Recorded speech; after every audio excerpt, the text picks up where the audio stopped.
Well, when it's got the first slide. Just say when you're ready. Okay. Projection mode. Okay, go. Hi everyone. So I'm going to give a little bit of an overview of some of the things we've been messing about with in our group. And we're relative newcomers to using carbon materials for different applications. And as such, we've been experimenting with ways of doing this fairly cheaply, and it's carbon on shoestring. So we've used carbon from different sources, and we've used it mainly for catalysis and also for energy applications. So the first thing we used it for was for doing Ullmann coupling reactions. So this is one of the earliest metal-mediated coupling reactions. So we use a copper catalyst, and this can be used as the metal or as a copper ion, usually in the form of a complex. And it reacts with aryl iodides to produce biaryls, which is quite a difficult reaction to do. Usually it's done with palladium chemistry, and it works out to be fairly expensive. So you can use copper 1 and copper 2 compounds as well as copper metal, but it tends to be a bit of a blunt tool for whacking these things together rather than, you know, with the usual sort of delicacy with which palladium manages it.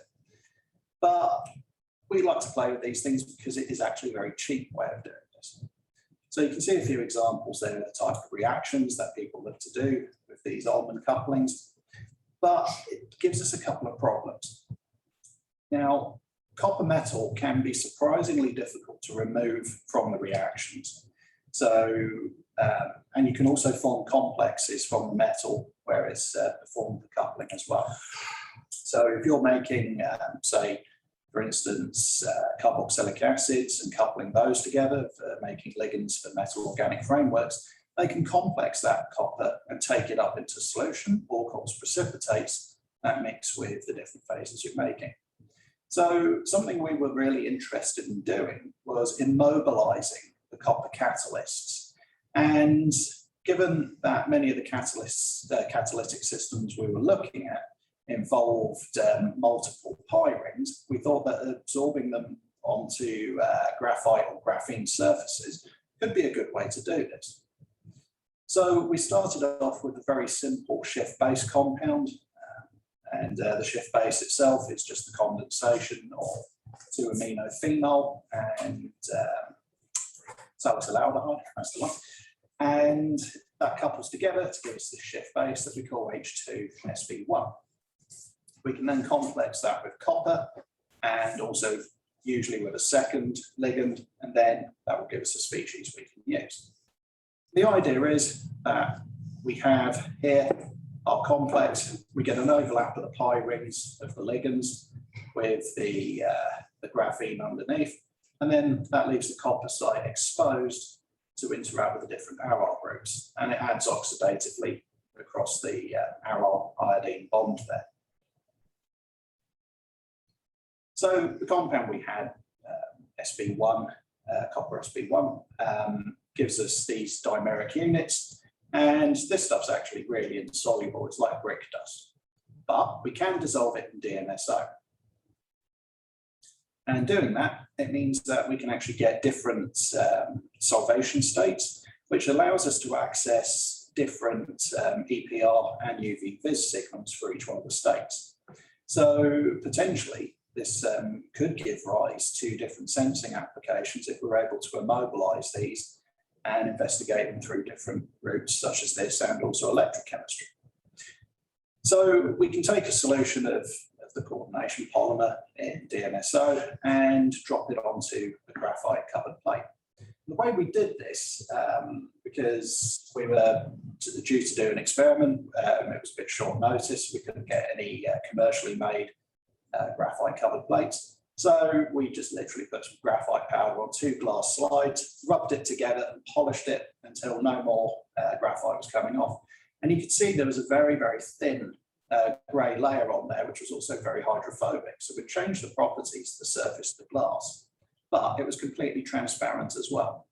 So that for us worked out to be a very, very cheap way of using cheap materials to make something that would have cost us a lot of money otherwise.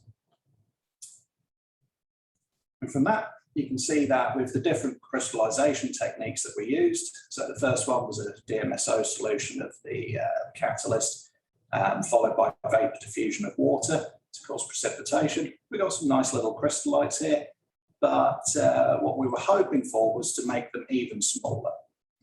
So we have a fairly low surface roughness. This was measured here at KIT with Ali as part of a short-term scientific mission on the previous cost action. And we were able to determine the properties of these by AFM.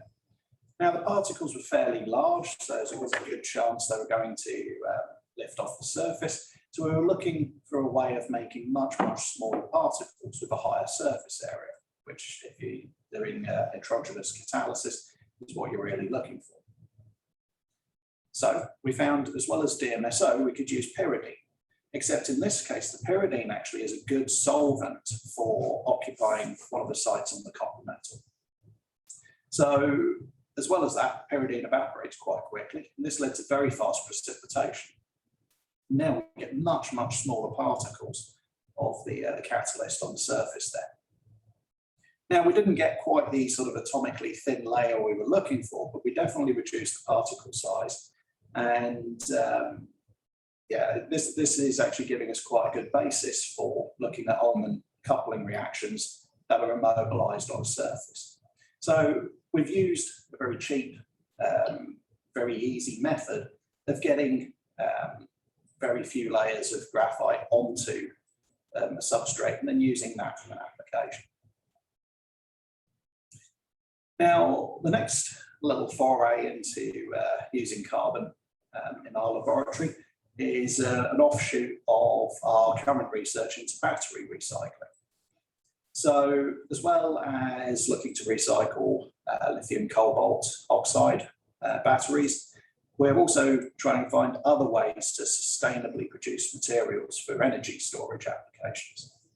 Now, I have to admit personally, I'm a little bit of a tourist in this field. I've only stumbled into it by accident, but luckily I've got an absolutely excellent postdoc who works extremely independently and then teaches me about how it works. So here's some of the work here.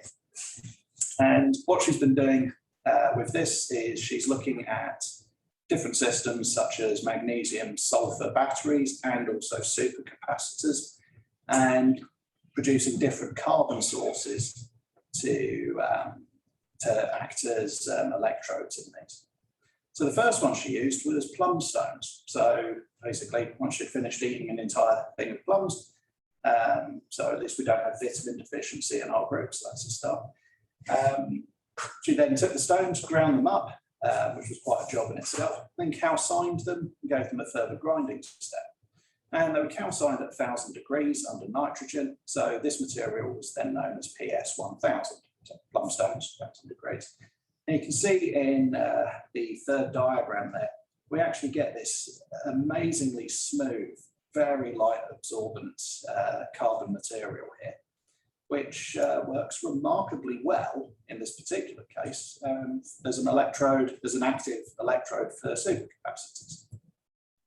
So what she made here was a hybrid supercapacitor, so using NVPF, so sodium vanadilyl phosphate fluoride, and made this mixed electrode hybrid supercapacitor. You can see after a little bit of a drop from the first few cycles, it actually retains a very good current density. And it cycles extremely well. So after 10,000 cycles, we see no real reduction in the ability to store charge there. So for us, this was fantastic, a very cheap way of doing this, because in the long run, for supercapacitors to be used commercially on a large scale, we can't always be using absolutely high-end materials. So if we are able to make stuff from biomass and waste products, then this is very useful. And then we also had a play with using biomass for magnesium sulfur batteries. So in this case, this was using onion skins, which were dried overnight just to remove the moisture. They were then partially calcined to make them easier to grind. They were mixed with sulfur and then heated under argon. And this gave us an electrode that was quite rich in sulfur. And you can see here, it's actually on the nanoscale. So these flakes that we get are sort of 200 to 500 nanometers across. And a lot of this is basically the reduction of the cells in the onion skins after dehydration.